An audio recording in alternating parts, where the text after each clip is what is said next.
Next हमारे पास topic है budget receipt में। अभी हमने जो है पहले वाली वीडियो में रिवेन्यू रिसिप्ट के बारे में डिस्कस किया था। अब हम इस वीडियो सेशन में कैपिटल रिसिप्ट के बारे में डिस्कस करेंगे।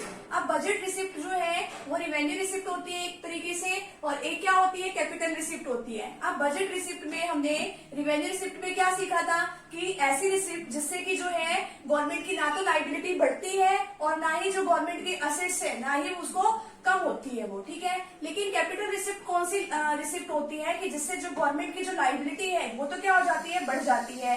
अब जैसे कि गवर्नमेंट ने लोन ले लिया, उसको कभी ना कभी तो उसको रिपे करना पड़ेगा ना, तो इससे उसकी लाइबिलिटी बढ़ गई, तो लोन लेने से उसकी लाइबिलिटी तो बढ़ गई। और ऐसी रिसिप्ट कि जिससे क्या होता है, दीज रिसिप्ट कोज, कारण किसका बनती है, redemption in assets of the government. अब मान लो कि इसमें क्या होता है कि गवर्नमेंट की जितनी असेट्स थी वो क्या हो जाती है, इससे कम हो जाती है। अब कम कैसे होगी, मान लो गवर्नमेंट के पास किसी अच्छी कंपनी के शेयर्स थे तो उसने उसको सेल कर दिया, तो सेल करने से जो उसके एसेट्स है वो क्या हो गई, कम हो गई। इसी तरीके से ऐसे बहुत सारे एग्जाम्पल है। तो इसमें तो क्या है कि ना तो इसमें लाइबिलिटी बढ़ती है और ना ही इसमें असेट्स कम होती है, लेकिन इसमें इसका अपोजिट है, लाइबिलिटी भी बढ़ती है। इसमें कैपिटल रिसिप्ट में क्या होता है, लाइबिलिटी भी बढ़ती है और क्या होता है, असेट्स भी क्या हो जाती है, कम हो जाती है, ठीक है।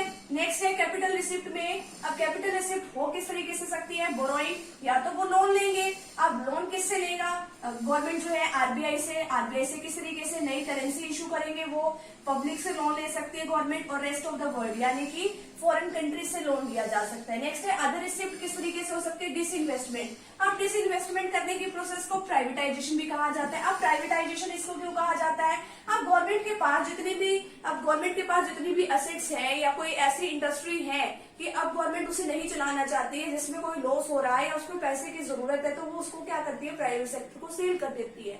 उससे उसके पास क्या आ जाते हैं, खर्चे करने के लिए पैसे आ जाते हैं। तो इस प्रोसेस को हम क्या कहते हैं, प्राइवेटाइजेशन और डिसइन्वेस्टमेंट इसको कहा जाता है। फटाफट से भी आप इतने का स्क्रीनशॉट ले लीजिए।